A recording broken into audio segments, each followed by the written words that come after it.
Morning, Adrian at Carbon Clean. We're in a very sunny Nottingham this morning. Lovely, beautiful day to start with. This one is a VW Golf 2009. It's a 1.9 BXE engine in this, 86,000 on the clock.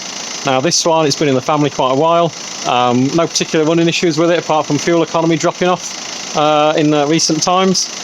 Looks like the thermostat might really be a little bit lazy on this one. It did take quite a while to get up to temperature. I popped the fans on and within a minute it was down into the 70s.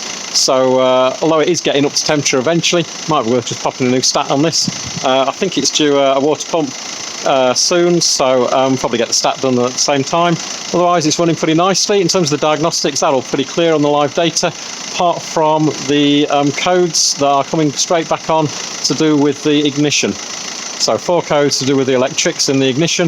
The owner's not reported any problems with starting it, but if he ever does, then that would certainly be the first thing to look at. Otherwise it's running pretty nicely. No major engine mount shake on this one, and it appears to be pretty sweet. Quite nicely looked after for its age. Just needs that thermostat doing. Got it cleaned up now, back on the road in about another 10 minutes.